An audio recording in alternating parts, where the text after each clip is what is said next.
हमारे साथ इस वक्त सुप्रिया सुले जी हैं। सुप्रिया जी, पहले तो कोर्ट की तरफ से और स्पीकर की तरफ से ये कहा गया कि अब अजीत पवार की पार्टी एनसीपी है।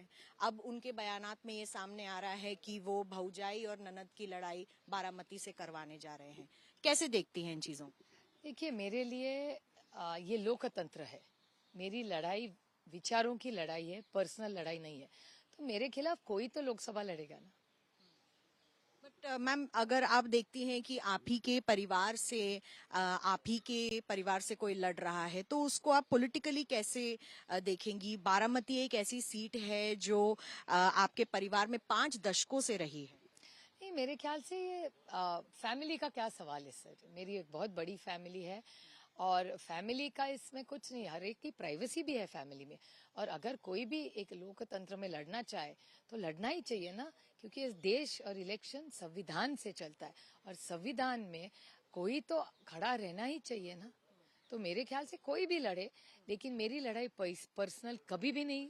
मैं कभी भी किसी पे भी आरोप प्रत्यारोप आज तक न करे है, न करूंगी। मेरी लड़ाई ये विचारों की लड़ाई है।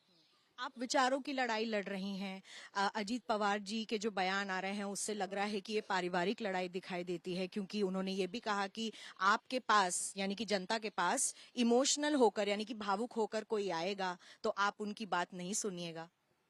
ऐसे उन्होंने पिछले हफ्ते कहा था। तो वो मुझे लगता है कि लोकतंत्र में किसी को भी भाषण करने का अधिकार है, वो उनका मत है, जरूर बोल सकते हैं। और मैम, अब आप सुप्रीम कोर्ट भी जाने वाली हैं। जिस तरीके से एनसीपी के नाम के ऊपर और पार्टी के नाम पे अगर चुनाव चिन्ह के ऊपर, उसकी क्या तैयारी है? नहीं, हमारे पास अभी ना पार्टी है ना चिन्ह है, लेकिन लड़ रहे हैं, पूरी ताकत से लड़ रहे हैं। और मेरे ख्याल से सोमवार को हमको जरूर न्याय मिलेगा। क्या आप अजीत पवार जी से बात करेंगी बारामती को लेकर? क्या आपको लगता है कि वो अपना हृदय परिवर्तन? नहीं, वो वहाँ के मंत्री है, अभी बीजेपी के साथ सत्ता में है। अगर जब बारामती के लोगों के लिए कुछ भी होगा तो मैं सबसे बात करती हूँ। मैं देवेंद्र जी से बात करती हूँ, सबसे बात करती हूँ। कौन सी बड़ी बात है? बिल्कुल। और सुप्रिया जी कह रही हैं कि ये पारिवारिक नहीं, विचारों की लड़ाई है और इसीलिए फिलहाल लड़ाई लड़ने के लिए सुप्रिया सुले जी तैयार हैं। अभिषेक भाई के साथ मिलन शर्मा, आज तक।